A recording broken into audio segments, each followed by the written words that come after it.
मंत्रिमंडळामध्ये न घेतल्यामुळे भुजबळ नाराज आहेत, तर दुसरीकडे लक्ष्मण हाके यांनी यावरून गंभीर आरोप केलेले आहेत. रोहित पवार, जयंत पाटील यांना सत्तेमध्ये घेण्याचे प्रयत्न सुरू आहेत असा मोठा आरोप त्यांनी केलाय आणि त्यामुळे भुजबळांना मंत्रिमंडळातून डावलण्यात आल्याचा आरोपही हाकेंनी केलाय. लक्ष्मण हाके यांनी अजित पवारांवर गंभीर आरोप केलेला आहे. छगन भुजबळ यांना उपमुख्यमंत्री करा अशी मागणी सुद्धा लक्ष्मण हाकेंनी केली आहे. दरम्यान त्यांच्याशी संवाद साधलेला आहे आमचे प्रतिनिधी निलेश खरमरे यांनी. पाहूया. मला वाटतंय अजितदादा पवारांनी छगनरावजी भुजबळांना का डावललं हे खरं तर तेच उत्तर देऊ शकतील. पण लोकांच्या मनामध्ये, आमच्या मनामध्ये अनेक शंका आहेत, अनेक प्रश्न आहेत. मला वाटतंय त्यांच्या पुतण्याला म्हणजे रोहित पवारांना सत्तेत त्यांना घ्यायचं आहे, मंत्रिमंडळात घ्यायचं आहे. जयंत पाटलांना त्यांना मंत्रिमंडळात घ्यायचं आहे, कारण ते सत्ते वाचून जगू शकत नाहीत. अरे आम्ही आंदोलन करणारी माणसं आहोत, संघर्ष करणारी माणसं आहोत. गोपीचंद पडळकर हा कायम संघर्ष करणारा कार्यकर्ता आहे.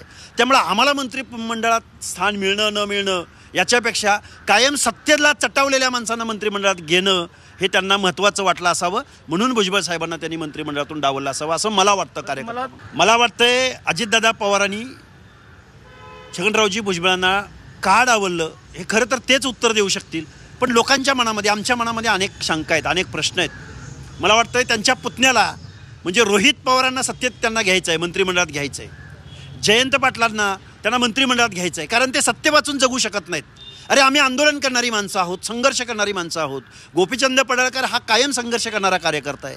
त्यामुळे आम्हाला मंत्रिमंडळात स्थान मिळणं न मिळणं याच्यापेक्षा कायम सत्तेला चटावलेल्या माणसांना मंत्रिमंडळात घेणं हे त्यांना महत्त्वाचं वाटलं असावं, म्हणून भुजबळ साहेबांना त्यांनी मंत्रिमंडळातून डावललं असावं असं मला वाटतं. कार्यकर्ता नक्कीच हे होते लक्ष्मण हाके. खरं तर यांच्या म्हणण्यानुसार छगन भुजबळांचं जे मंत्रिपद आहे ते फक्त अजितदादांमुळे डावलल्याचा त्यांनी या ठिकाणी आरोप केलेला आहे. कॅमेरामॅन विकी कांबळेसह निलेश खरमरे, झी मीडिया, पुणे.